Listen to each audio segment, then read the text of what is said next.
देखिए, एक तो यहाँ पर सिर्फ अभी तक हम देख रहे हैं, चाहे परीक्षा नियंत्रक की बात हो, रजिस्ट्रार की बात हो या अन्य जितने भी आप दर्जनों पदों की बात कर रहे हैं, सभी में कार्यवाहक लोगों की भर्ती की गई है। कार्यवाहक लोग इस यूनिवर्सिटी को चला रहे हैं और छात्रों को इसका बहुत ही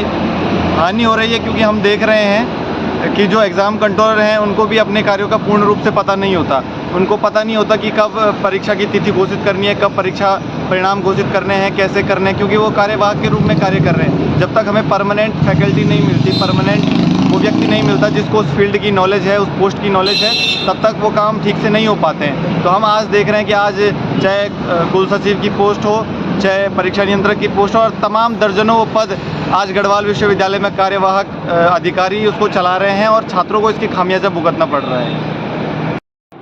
अभी हमने वर्ष 2022-23 में जितने भी समूह क के पद थे ग्रुप ए के, उन सभी को पूरित किया गया था, जिनमें कि कुल सचिव और वित्त अधिकारी, परीक्षा नियंत्रक और लाइब्रेरियन वगैरह पद शामिल थे। और ये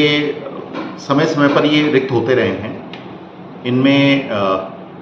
वित्त अधिकारी का पद वर्तमान में रिक्त चल रहा है, कुल सचिव जी का पद रिक्त है, लाइब्रेरियन के पद पे जो अधिकारी कार्यरत थे उनकी आकस्मिक मृत्यु होने के कारण वो भी अभी रिक्त है पिछले कुछ माह से। और अभी हमारी जो नियुक्ति प्रक्रिया है वो चूँकि निरंतरता में चल रहा है, बीच में मॉडल कोड ऑफ कंडक्ट होने की वजह से अभी होल्ड पे हैं ये नियुक्ति की प्रक्रियाएं।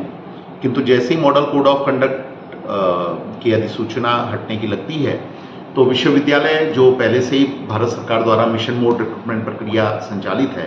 उसके अंतर्गत शिक्षकों के भी और शिक्षणेतर के भी जितने भी समूह क, ख, ग के जो पद हैं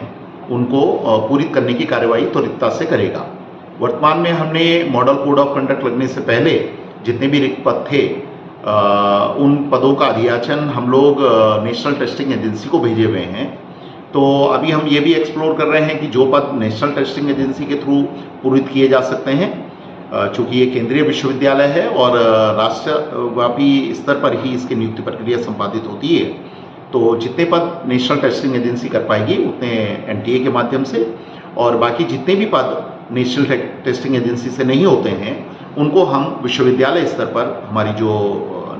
नियुक्ति प्रकोष्ठ है ये तुरंत पूरित करने की कार्यवाही संपादित करेगा। लगभग ग्रुप ए में लगभग 8 से 10 पद जो रिक्त चल रहे हैं। ग्रुप बी में पहले ही हम लोग नियुक्ति प्रक्रिया प्रारंभ कर दिए थे और उसका विज्ञापन भी जारी हो रखा है और उसमें स्क्रीनिंग की प्रक्रिया भी काफ़ी हद तक पूर्ण हो चुकी है। और मॉडल कोड ऑफ कंडक्ट हटने के बाद तुरंत उसमें जो भी चयन प्रक्रियाएं हैं, लिखित परीक्षाएं हैं और यदि साक्षात्कार जिन पदों पर